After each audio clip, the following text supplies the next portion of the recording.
একজন নারী দিয়ে শুরু করব, মহিষী নারী, তার নাম হচ্ছেন সুমাইয়া রাদিয়াল্লাহু আনহা।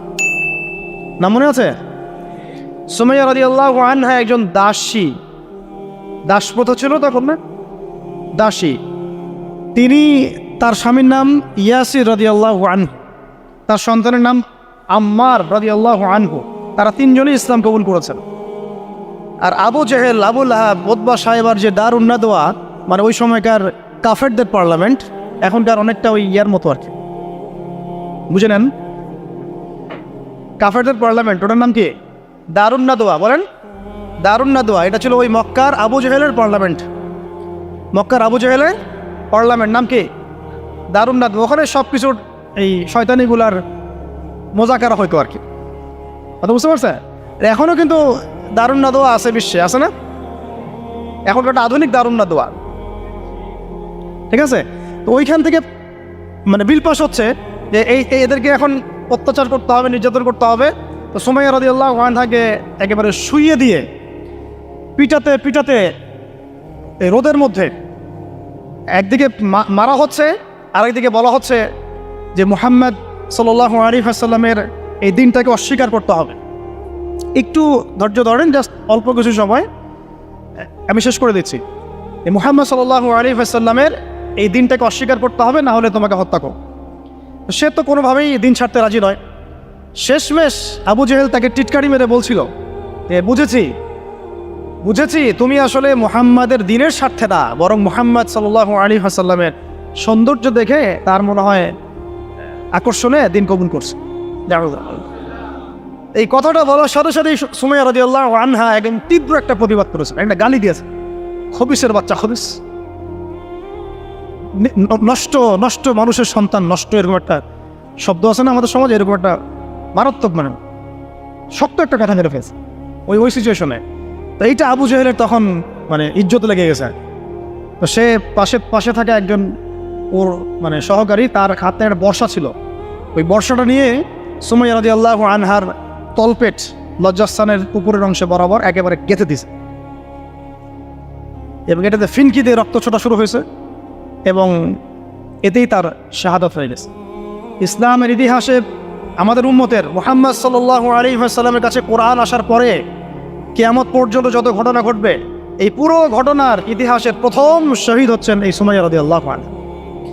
সর্বপ্রথম রক্ত দিয়ে দিন কায়েমের, রক্ত দিয়ে দিন প্রতিষ্ঠার এই মহাকাব্য রচনা করে গেছেন সুমাইয়া রাদিয়াল্লাহু আনহা।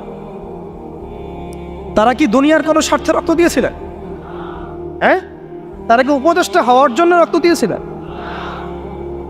তারা কি কোনো রাষ্ট্র ক্ষমতা পাওয়ার জন্য রক্ত দিয়েছিলেন? গনিমত পাওয়ার জন্যে? শুধু এক আল্লাহকে রাজি খুশি করার জন্য তারা এই কাজগুলো করেছে।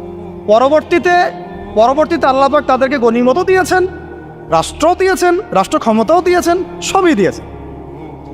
তাদের তাদের উদ্দেশ্য ছিল দিন প্রতিষ্ঠা করা, দিনকে প্রচার করা, প্রতিষ্ঠা করা, মানুষের মাঝখানে ছড়িয়ে দেওয়া আল্লাহর কালিমা লা ইলাহা ইল্লাল্লাহ মুহাম্মাদুর রাসূলুল্লাহ প্রতিষ্ঠা করা।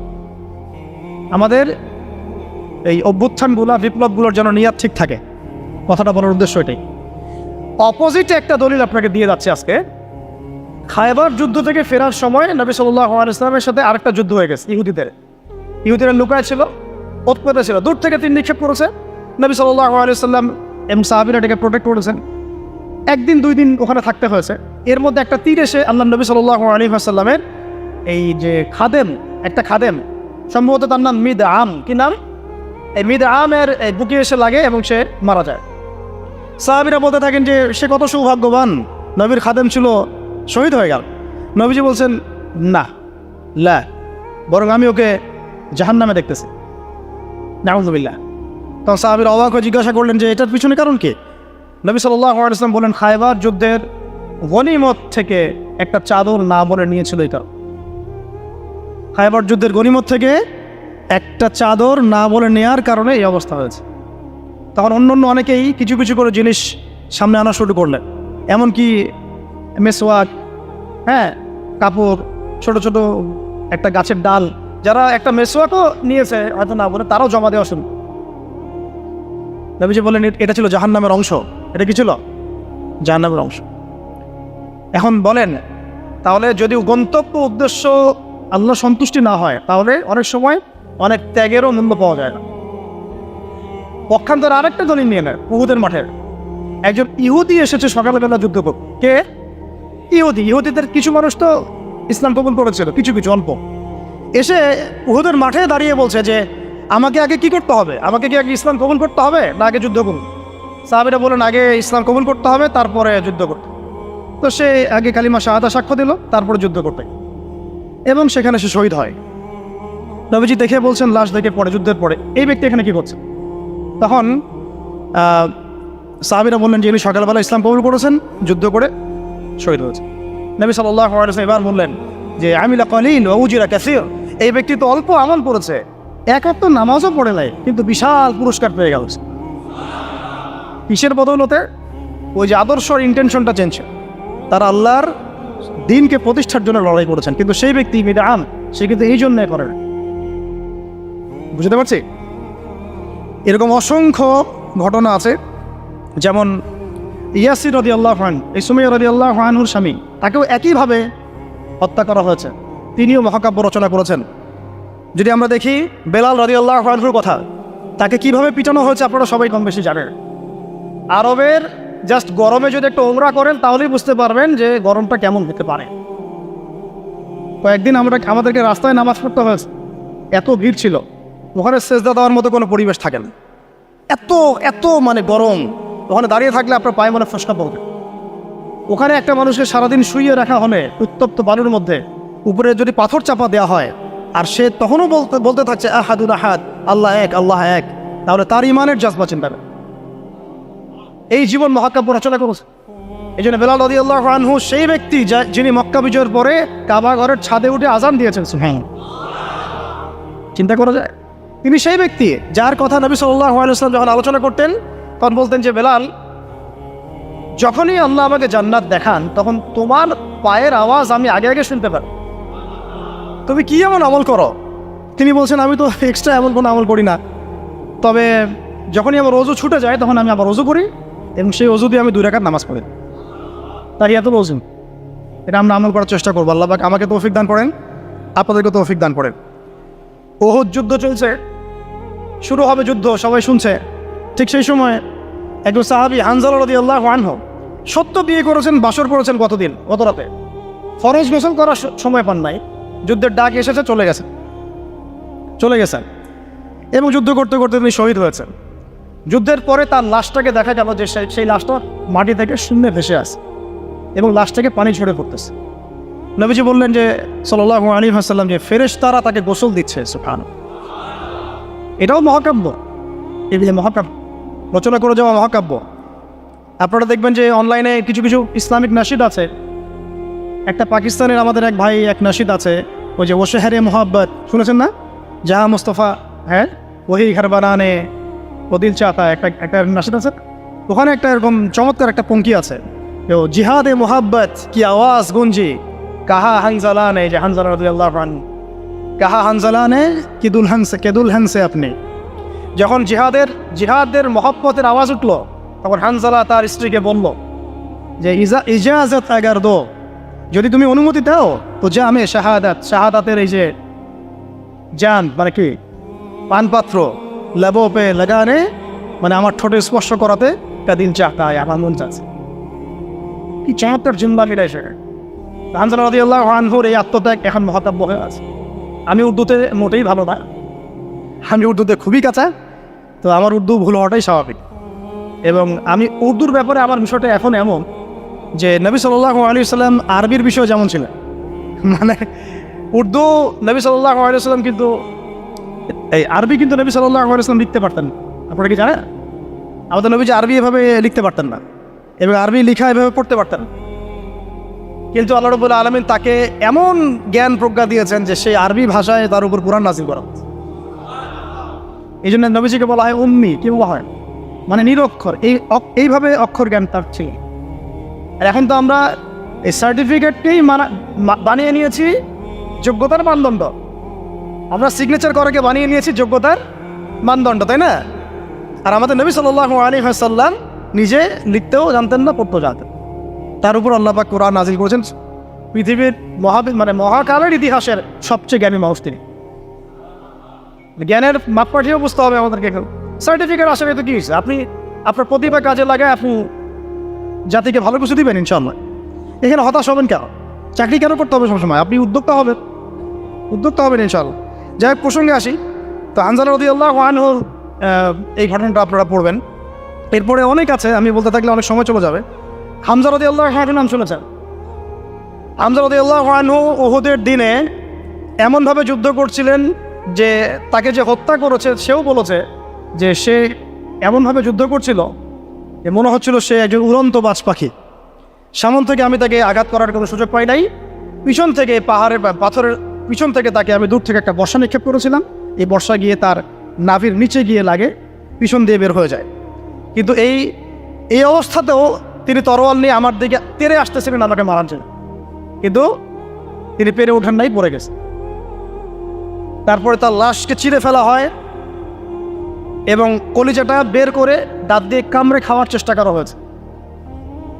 হামজা রাদিয়াল্লাহু আনহু ছিলেন বদর যুদ্ধের সবচেয়ে শ্রেষ্ঠ সাহাবী, বীর সাহাবী, যার হাতে অনেক কাফের মারা গেছে। এই জন্যে উতবা, সাইবা এদের এক পরিবারের পক্ষ থেকে একটা আক্রোশ ছিল যে যুদ্ধে জিতে আর না জিতে হামজাকে মারতে হবে। এই জন্য ওয়াহশী নামক একজন ব্যক্তিকে তারা হায়ার করেছিল। পরবর্তীতে সেই ওয়াহশী তিনিও ইসলাম কবুল করেছেন আলহামদুলিল্লাহ। তাকে অনেকে হামজার কাতেল বলত। পরে মুসাইলামা কাযযাবের হত্যা আল্লাহ পাক এই ওয়াহশীর হাতে করেছেন। সুবহানাল্লাহ, আল্লাহ পাক তাকদীর ঘুরিয়ে দিয়েছিলেন। হামজা রাদিয়াল্লাহু আনহুর এই আত্মত্যাগটা কিন্তু ইতিহাস হয়ে আছে, মহাকাব্য হয়ে আছে না? এমন এত মহব্বত নবী সাল্লাল্লাহু আলাইহি ওয়াসাল্লাম তাকে করতেন, এত মহব্বত করতেন যে ওয়াহশী যখন ইসলাম কবুল করতে আসছেন জিজ্ঞাসা করছেন যে তুমি কিভাবে কাইফা কাতালতাল হামজাকে কিভাবে হত্যা করেছিলেন? তিনি ব্যাখ্যা করলেন এইভাবে হত্যা করেছে। তখন নবীজি বললেন যে যদি তুমি আমার থেকে তোমার চেহারাটাকে দূরে রাখতে পারো তাহলে সেটাই করো। মানে তার হাতে ইসলামের বায়াত নিয়েছেন, ইসলাম কবুল করলেন, তারপরে নবীজি বললেন যদি তুমি তোমার চেহারাটাকে আমার থেকে দূরে রাখতে পারো দূরে রাখো। আর আমরা তো বিগত 20-30 বছরের অগণিত জুলুমকে জাতীয় ক্ষমা ঘোষণা করতে চাচ্ছি। সুবহানাল্লাহ। হ্যাঁ, আপনারা এমন যে আমি মক্কা বিজয় করছি, আপনারা কি মক্কা বিজয় করছেন যে সবাইকে গণমাফ করতে যাচ্ছেন? আবু সাঈদের কিসাস কবে হবে? আবু সাঈদের কিসাস কবে হবে এটা দেখার অপেক্ষায় আছি আমি। মুগ্ধদের কিসাসটা কবে হয় সেটা দেখার অপেক্ষায় আছি আমি। তাদের সময় মাঠে যারা ছিল, যারা নির্দেশ দিয়েছে, যারা পিছনে ছিল, যারা পর্দার আড়ালে ছিল, তাদের কি হয় পরিণতি শেষ পর্যন্ত এটা আমরা দেখার অপেক্ষায় আছি।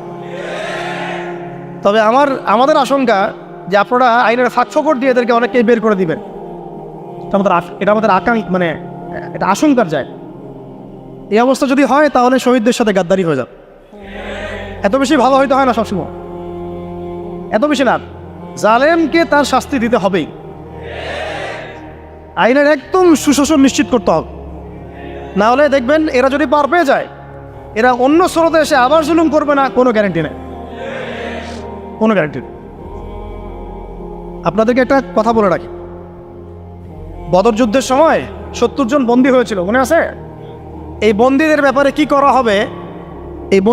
কি করা হবে, মাশওয়ারা হচ্ছে। অনেকের অনেক মত। এখানে উমর ইবনুল খাত্তাবের একটা মত ছিল, নাম তো শুনেছেন। উমর রাদিয়াল্লাহু আনহুর মত হচ্ছে ইয়া রাসূলুল্লাহ সবগুলাকে হত্যা করতে হবে। কেন? আল্লাহ পাক বলেছেন নূহ আলাইহিস সালামের কণ্ঠে, রব্বি লা তাযার আলাল আরদি মিনাল কাফিরিনা দাইয়ারা ইন্নাকা ইন তাযারহুম ইউদিল্লু ইবাদাক ওয়া লা ইয়ালিদু ইল্লা ফাজিরুন কাফার। আল্লাহ তুমি এই জমিনের মধ্যে, নূহ আলাইহিস সালাম এই দোয়াটা করেছিলেন, আল্লাহ তুমি এই জমিনের মধ্যে একটা কাফেরকে অবশিষ্ট রাখুন। এটা ওই সময়কার কথা বলছে, যখন মহাপ্লাবন আসবে তার আগের কথা। তিনি 950 বছর দাওয়াত দিয়েছিলেন। দাওয়াত দিয়ে যখন এই অবস্থা 40 জন মানুষ ইসলাম কবুল করছে আর কি, তখন তিনি এই দোয়াটা করতে বাধ্য হয়েছে এবং আল্লাহ পাক সেই দোয়া কবুলও করেছিলেন, সবাইকে সমূলে ধ্বংস করেছেন।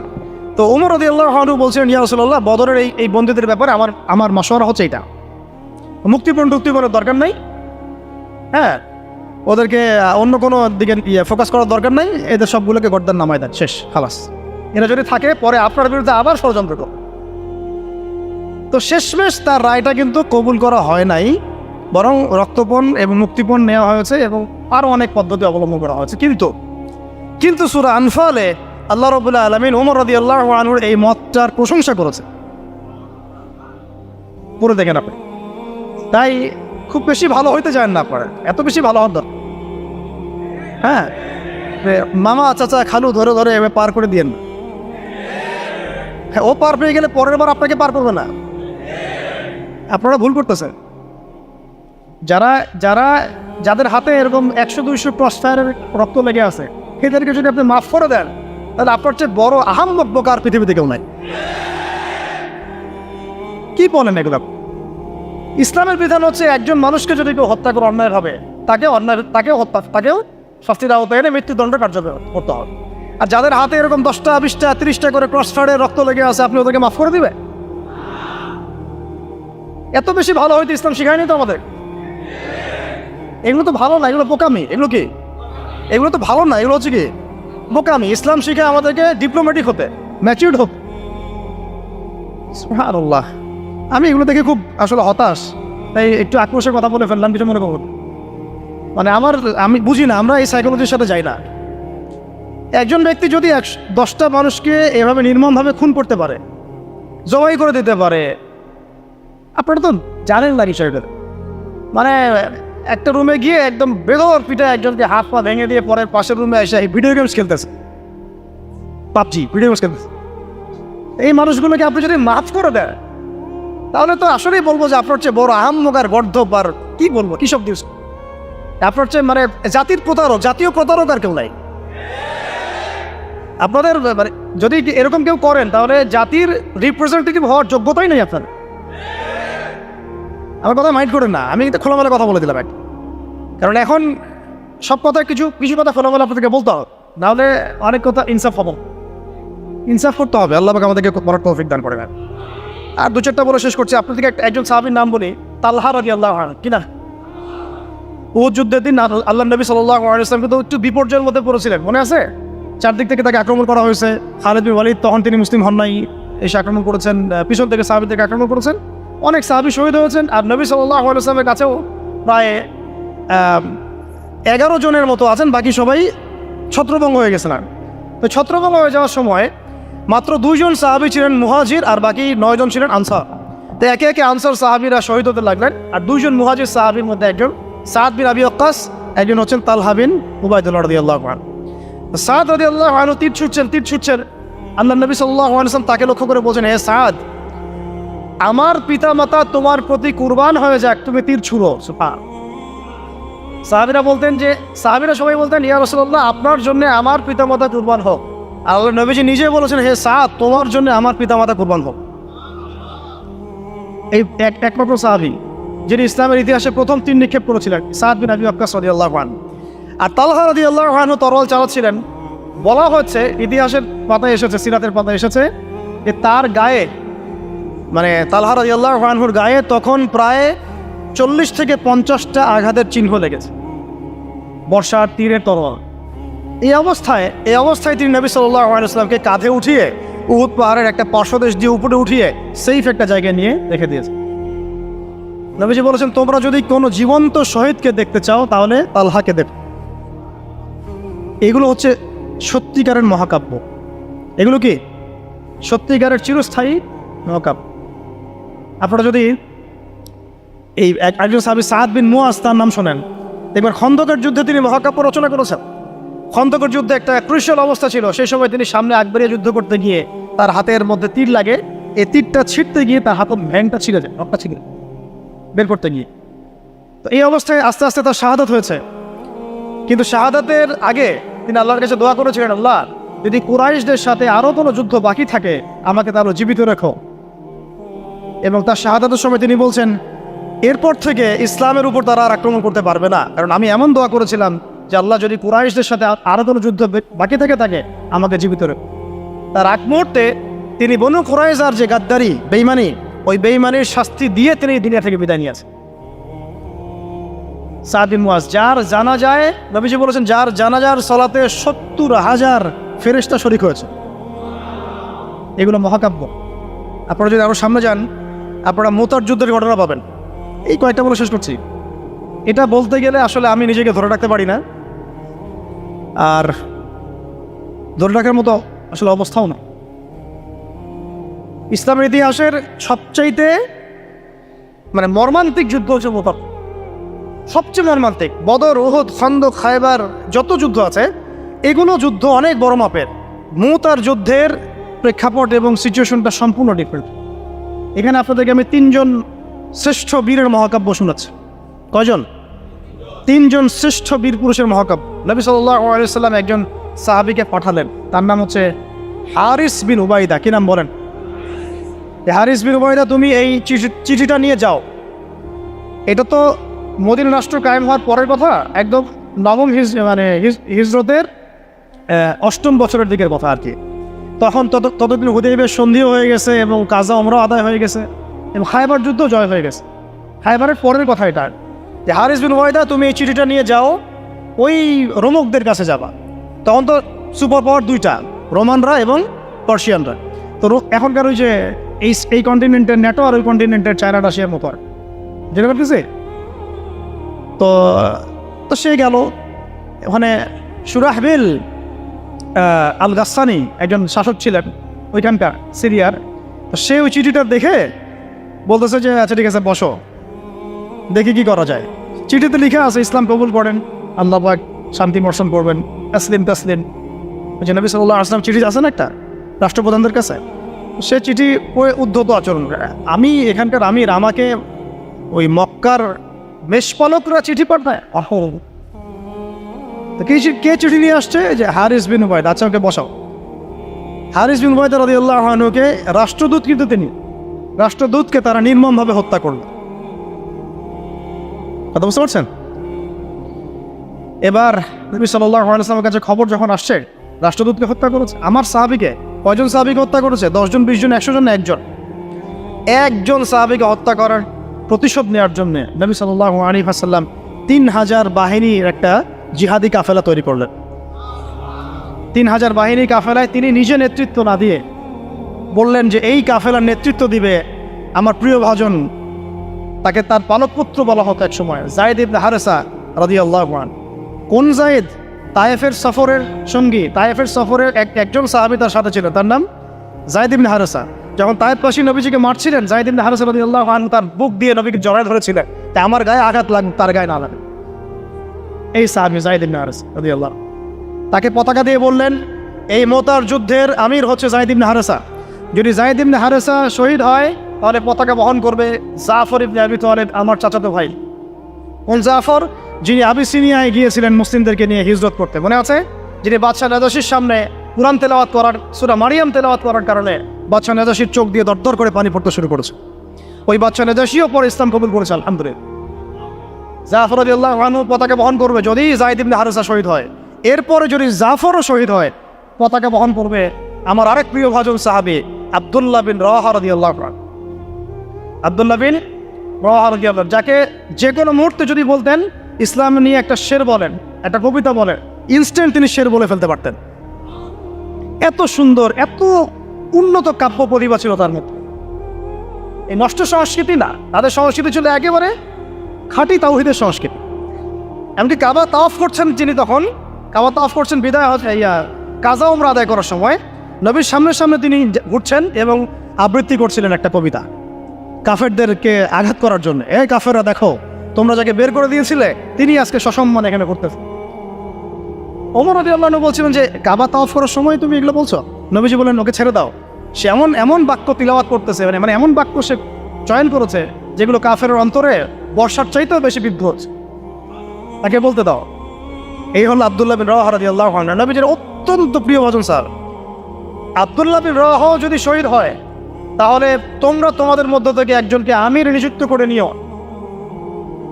সাহাবীরা বুঝে ফেললেন এই সফরে আমরা 3 জনই শহীদ হতে যাচ্ছি, কারণ একটা সফরে কখনো 3 জন আমিরের প্রয়োজন হয় না, হয়। এবার তারা গেলেন, তারা কখনো আশাও করেন নাই ওখানে যা দেখবেন। ওখানে গিয়ে দেখলেন যে 1 লক্ষ রোমান সৈন্য সামনে এসে দাঁড়িয়ে। কত লক্ষ? এবং একেবারে ফুল প্রশিক্ষিত, একদম ফুল আর্মড ফোর্স। আর এর সাথে তাদের সাহায্যকারী দলেও আছে আরো 1 লক্ষ সৈন্য। এদিকে কতজন? যুদ্ধ হওয়া সম্ভব? আসলে কি সম্ভব? সম্ভব না। যুদ্ধ কিন্তু সম্ভব না। আমরা তো আগে সংখ্যা গরিষ্ঠ হওয়ার কথা চিন্তা করে, কোনো যুদ্ধে ইসলাম সংখ্যা গরিষ্ঠতা দিয়ে জিতে না। ইসলাম জিতেছে ইমানের বদৌলতে, শুধু ইমানের বদৌলতে। আমরা সংখ্যা দিয়ে কখনো বিজয় লাভ করতে পারি নাই। এখন এবার সাহাবীরা মাশওয়ারা করতেছেন রাত্রেবেলা, আমরা কি করব? কালকে যুদ্ধ করব, নাকি মদিনায় ফিরে যাব, নাকি রাসূলকে খবর পাঠাবো, নাকি কোনো বিকল্প ফোর্স নিয়ে আসার ব্যবস্থা করব, কি করব? তখন সাহাবী ওই যে বললো আব্দুল্লাহ বিন রাওয়াহা রাদিয়াল্লাহু আনহু দাঁড়ালেন। তরুণ সাহাবী, আপনাদের কি বলছেন? তরুণ সাহাবী দাঁড়িয়ে বলছেন যে, হে আমার ভাইয়েরা, আমরা এখানে কি জন্য এসেছি? হয় আমরা এই যুদ্ধ করব, শহীদ হব, না হলে আমরা গাজী হব।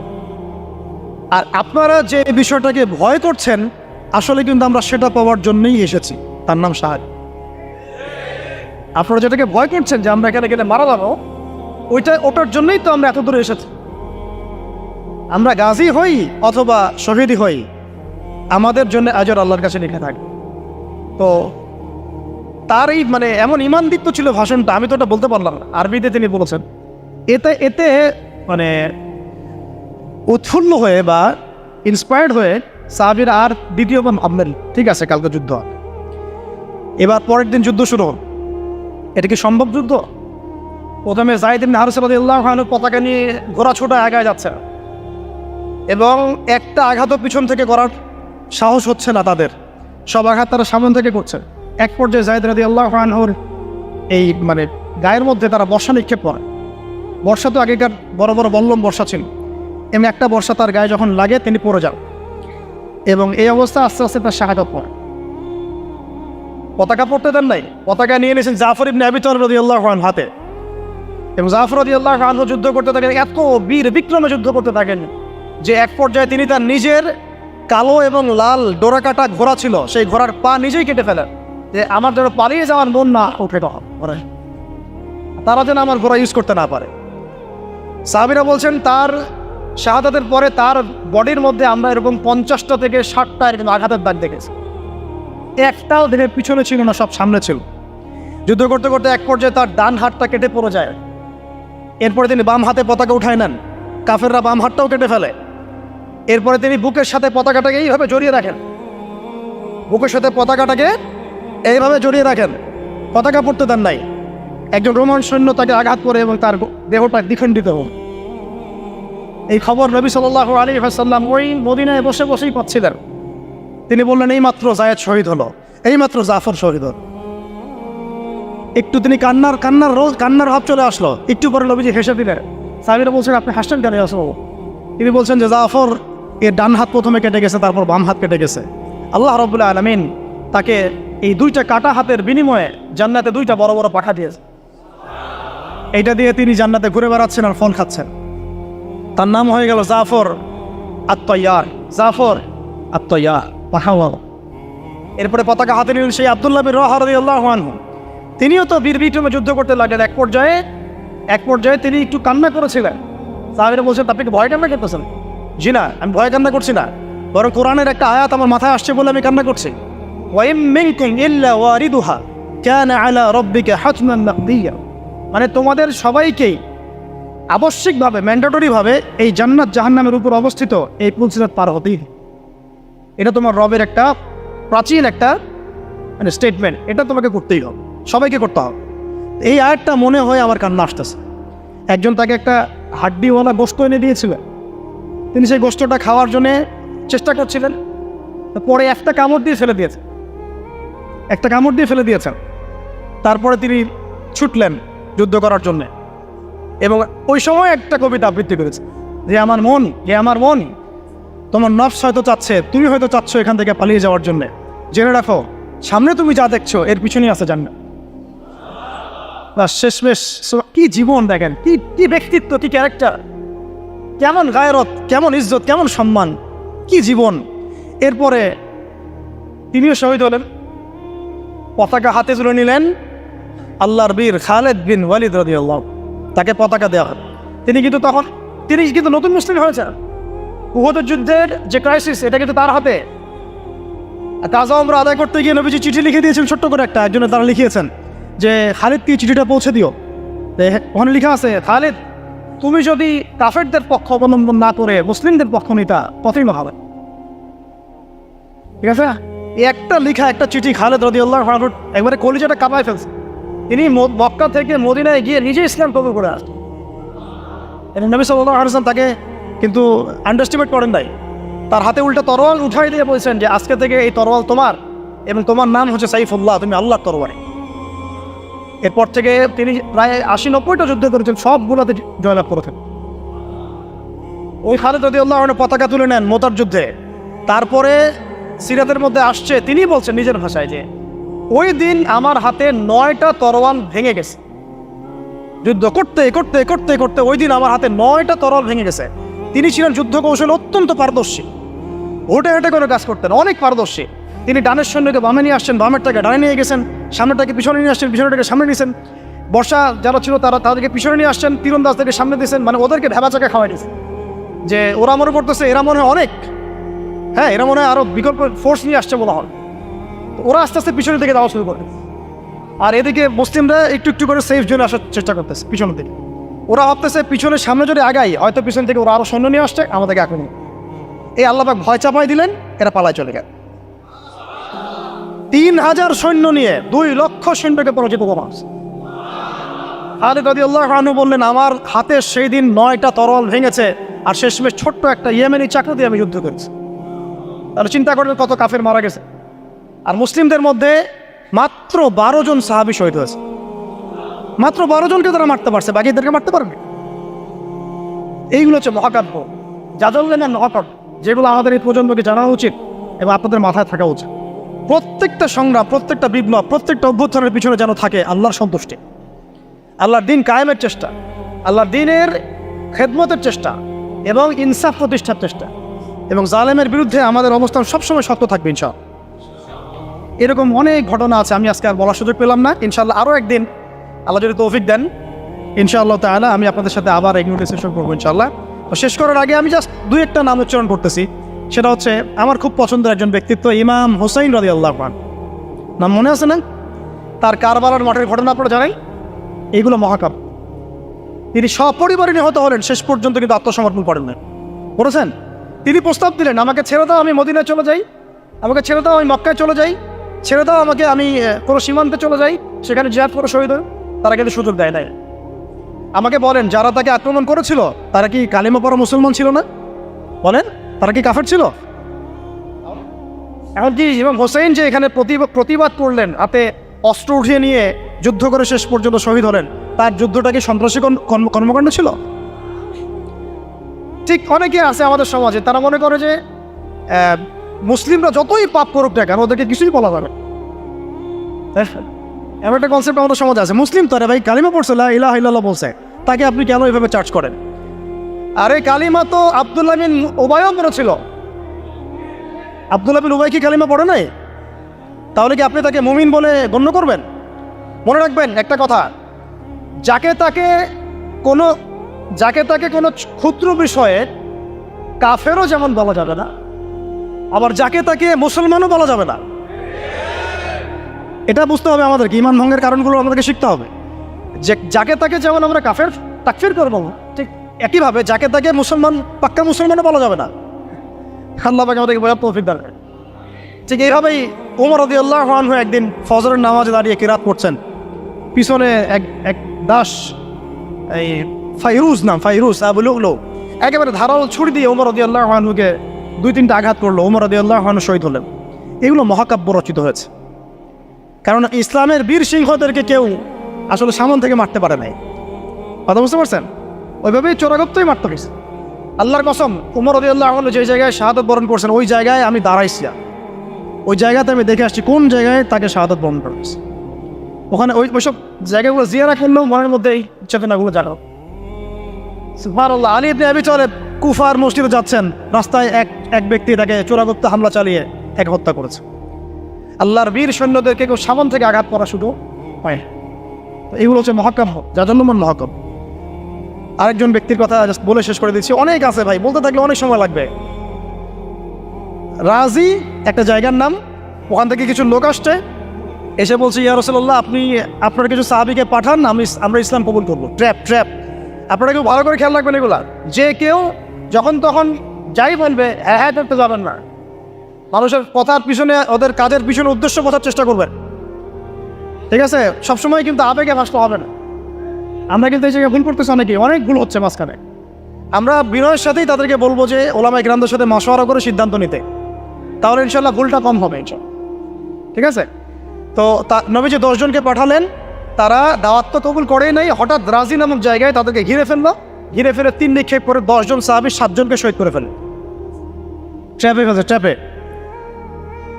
মানে এমনও আছে যে ওয়াজ মাহফিলে ডেকে মানুষ অনেক আলেমদেরকে মানে খারাপ কিছু করে ফেলেছে। হ্যাঁ, এরকম হিস্ট্রি আছে। তো সতর্ক থাকতে হবে, সতর্ক থাকার চেষ্টা করো। এখন 3 জন সাহাবী যুদ্ধ চালিয়ে যাচ্ছেন, তারপরেও তার মধ্যে একজন হচ্ছেন খুবাইব রাদিয়াল্লাহু আনহু। কি নাম বলেন?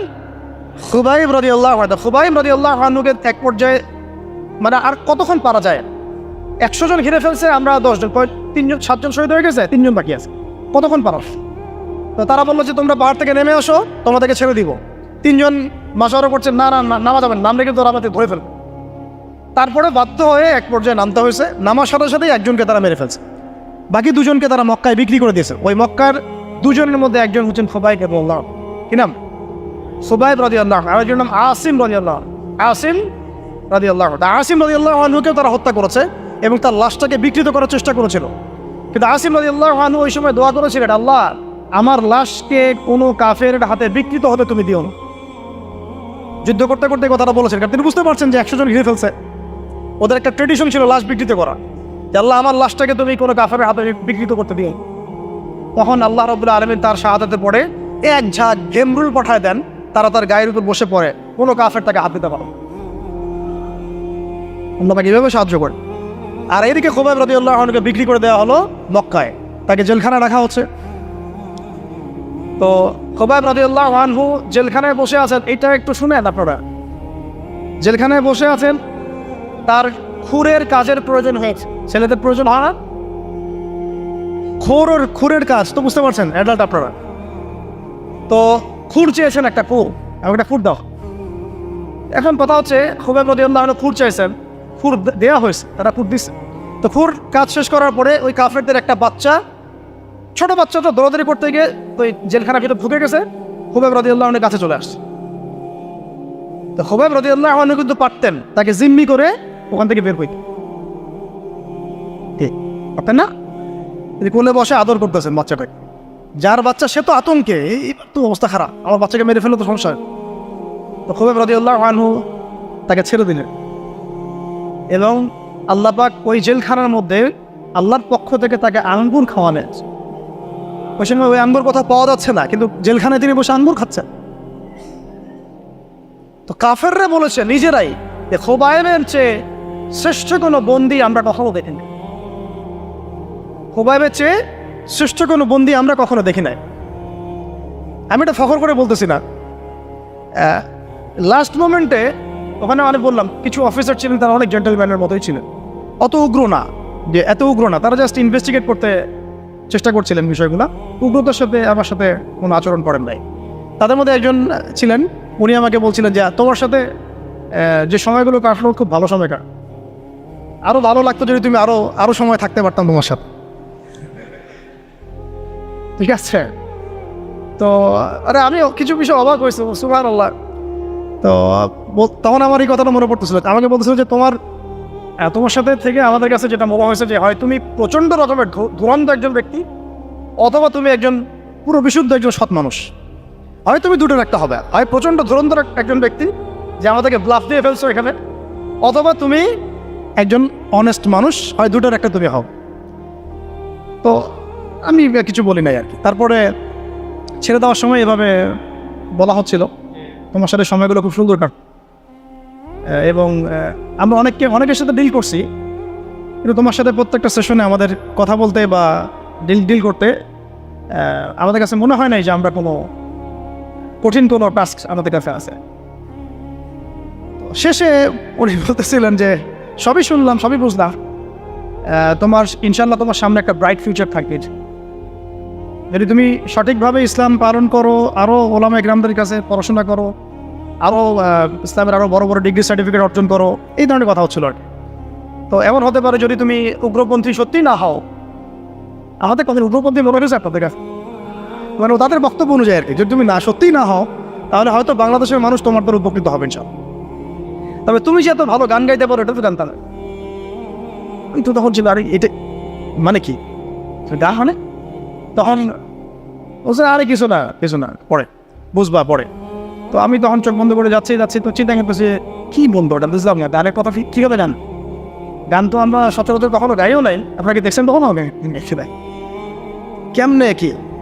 তারপরে মাথায় খেয়াল আসলো, ও আচ্ছা কোনো একদিন আপনাদের এক ভাবিকে খুব একেবারে গোমরা হয়ে বসে আছে, তো চিন্তা করলাম কেমনে এটা ভাঙানো দেয়, মুশকিল অবস্থা, বিয়েতে পড়ার পরে বুঝবে না, মানে এমনই একটা লাড্ডু আপনি খাইলেও পস্তাবেন আবার না খাইলেও পস্তাবেন। তো কি করি তো আগে একটু টুকটাক বাথরুম সিঙ্গারের অভ্যাস সিঙ্গার দুটা লাইন শুনাইলাম আর, এবং সেটা ফোনে মানে আমি গাড়িতে আসতেছি ফোনে, তার মানে ফোন কলসের প্রত্যেকটা পার্টি এটা ট্যাপড। মানে আমি যে ফোনে একটা সং আমার স্ত্রীকে প্রাইভেটলি শুনাইছি সেটা তারা জানেন, তাহলে ফেসবুক ইউটিউব আপনারা যা করেন কে না যান, যে বুঝে না আমাদের লোকজন কিন্তু প্রাইভেসি বুঝে না, আপনারা বুঝতে পারছেন। তো খুবাইব রাদিয়াল্লাহু আনহুর কথা বলতে গিয়ে কথাটা মনে পড়লো যে এরকম মন্তব্য তারাও করছেন। খুবাইব রাদিয়াল্লাহু আনহুকে এরপরে মক্কার বাজারে নিয়ে যাওয়া হয়, একটা গাছের কাছে নিয়ে গিয়ে, শেষ করে দিচ্ছি লাস্ট পয়েন্ট, তাকে শুলদণ্ড দেওয়া হয়। কি দণ্ড? শুলদণ্ড। এটা আপনারা বুঝবেন না, এটা এমন না যে গলায় ফাঁসি দেওয়া। শুলদণ্ড কি একটু সার্চ করে দেখেন।